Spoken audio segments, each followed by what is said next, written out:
Le ministre de l'Habitat, de l'Urbanisme et de l'Aménagement du Territoire s'informe sur l'avancement des travaux dans plusieurs chantiers à Nouakchott.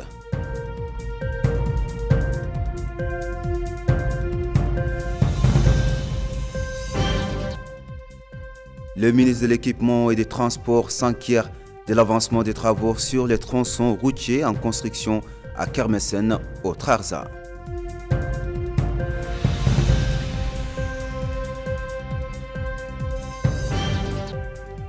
Le ministre de la Culture, des Arts, de la Communication et des Relations avec le Parlement est porte-parole du gouvernement dans le coup d'envoi des manifestations culturelles du Ramadan.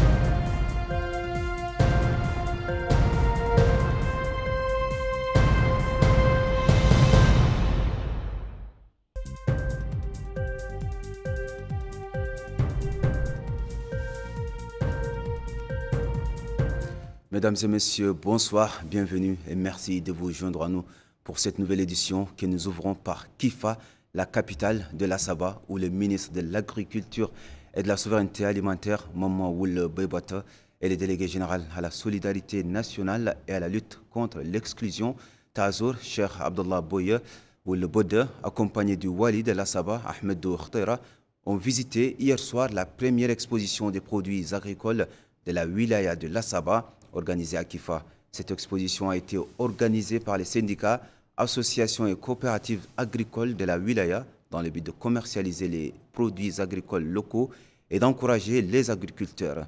La délégation a visité les différents pavillons d'exposition et a écouté les représentants participant à cette rencontre et se sont renseignés sur les problèmes et les obstacles auxquels ces derniers sont confrontés.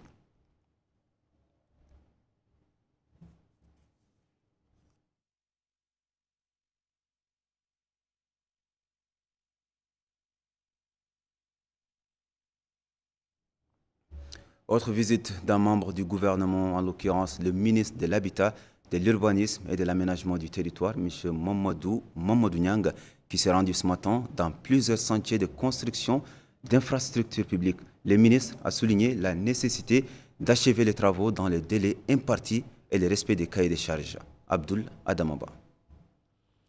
Le ministre de l'Habitat, de l'Urbanisme et de l'Aménagement du Territoire, Niang Mahmoudou, a inspecté certains chantiers en cours d'exécution au niveau de la capitale.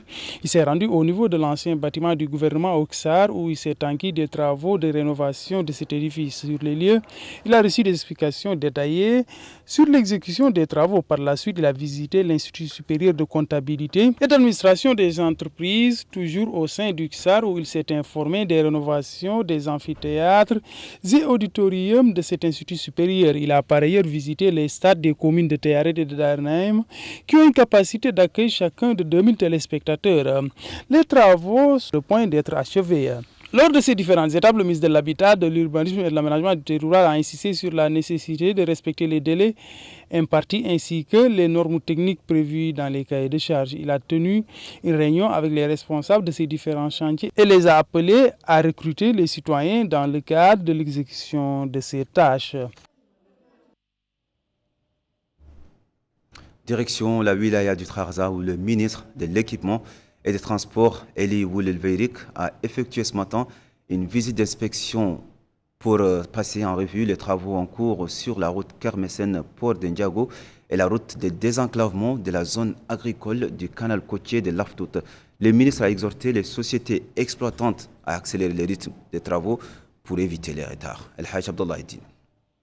En compagnie des autorités administratives de la wilaya de Trarza, le ministère de l'Équipement et des Transports, M. Ali Oulever, a constaté et visité les travaux en cours de la route reliant la Mouqata de Kermessine et le port Ndjago. Cette route stratégique s'étend sur 40 km, est répartie en deux tronçons et est construite par des sociétés étrangères. La route en question vise à mieux exploiter le port Ndjago, à désenclaver la zone et à redynamiser le commerce local. Sur place, le ministère a fait une déclaration dans laquelle il a précisé que les deux tronçons connaissent un retard remarquable, ajoutant que les travaux de construction vont se poursuivre à un rythme accéléré afin d'achever les travaux dans quelques mois.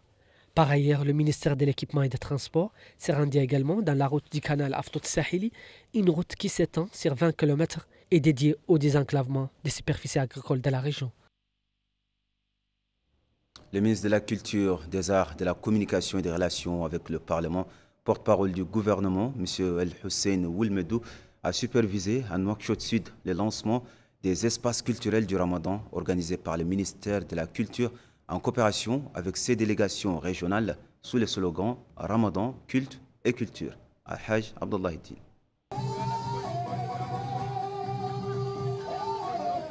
C'est à partir de la wilaya de Nouakchott Sud et précisément à Arafat que les festivités des espaces culturels ramadanesques ont été lancées sous le slogan Ramadan, culte et culture. Ces manifestations culturelles couvriront toutes les wilayas de Nouakchott pour commémorer le mois sacré. Elles s'inscrivent dans le cadre de la stratégie élaborée par le ministère de la Culture, de la Communication et des Arts, visant à promouvoir la culture à travers l'organisation des activités intellectuelles vivifiant la scène culturelle, servant la société et enracinant son identité. Le ministère de la Culture, de la Communication et des Arts, M. El Hussein Oulmedou, a souligné que le mois béni de Ramadan donne à la culture une dimension plus profonde en en faisant un phare qui guide les esprits et les cœurs et renforce la solidarité et la cohésion sociale en ravivant le patrimoine par le médias, mais aussi par des échanges intellectuels alliant l'authenticité et la modernité. De son côté, le premier adjoint au maire d'Arafat, M. Chirali Oulmahjoub, a déclaré que cet événement culturel représente une occasion singulière pour promouvoir les valeurs spirituelles et culturelles et traduit les directives de haute autorité du pays. La soirée culturelle a été également marquée par la prononciation des chants louant le prophète Mohammed paix salut sur lui et la lecture des poèmes arabes classiques et en langue nationale, ainsi que la présentation des sketchs qui enrichissent la scène culturelle. En marge de cette manifestation, le ministre a reçu un tableau artistique alliant la créativité, l'imagination et l'authenticité.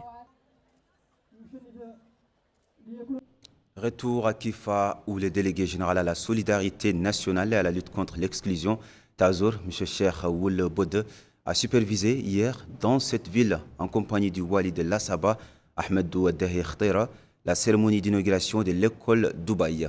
Dans une allocution prononcée à cette occasion, le délégué général à la solidarité nationale et à la lutte contre l'exclusion a indiqué que cette école a été construite par la délégation et comporte tous les moyens nécessaires à la pratique de l'enseignement, y compris les locaux administratifs, les cantines scolaires et un logement pour les gardiens.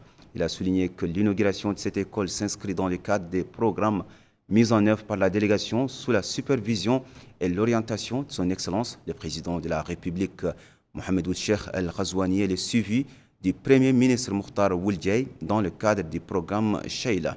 L'école a été inaugurée en présence du Hakem de Kifa, M. Ali Ahmed El Hussein, du directeur du cabinet du Wali de l'Assaba, Ahmed Jiddou Cheikh Tolba, de la vice-présidente de la région de l'Assaba, Mme Tahia Bousseif, de l'adjoint au maire de Kifa, Yeslim Beyan, et d'autres responsables de la wilaya et plusieurs membres du personnel de la délégation.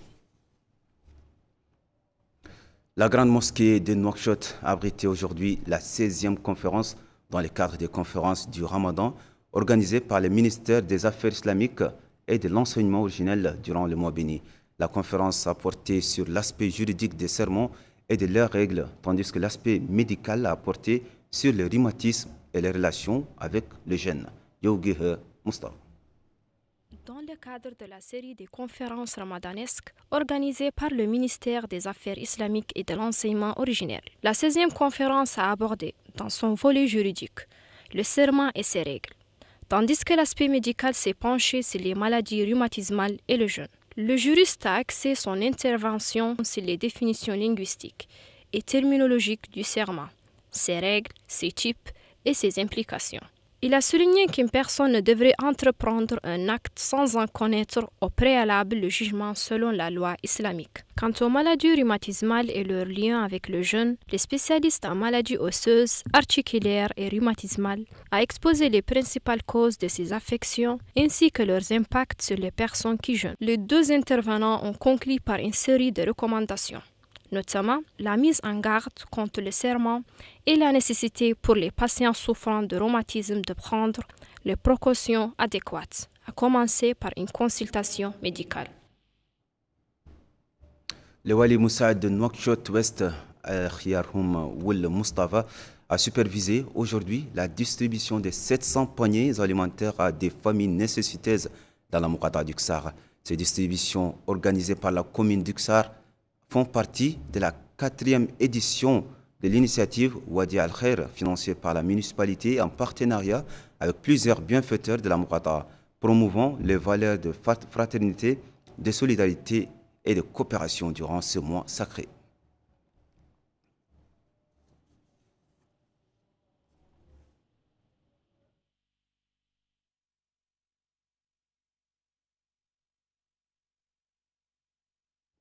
À Dakhlet Nouadhibou, où le Hakem de Chami a supervisé ce matin la distribution des produits alimentaires fournis par l'association Zaïd des œuvres caritatives et humanitaires aux habitants de cette commune.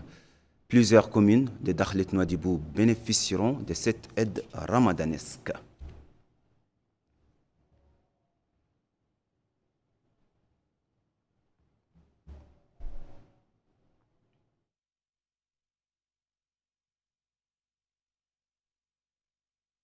C'est déjà la fin de cette édition. À présent, les rappels des principales informations.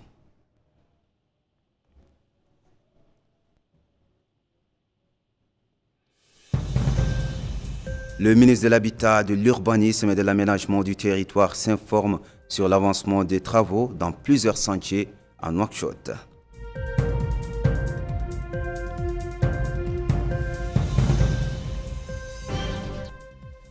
Le ministre de l'Équipement et des Transports s'inquiète de l'avancement des travaux sur les tronçons routiers en construction à Kermessène, au Trarza.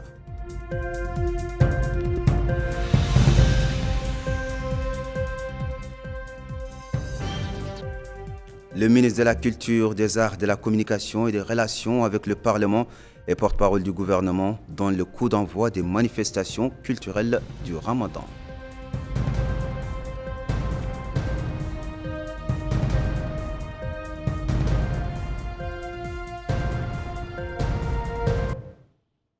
Mesdames, Mesdemoiselles, Messieurs, merci de nous avoir suivis. Merci surtout de votre fidélité.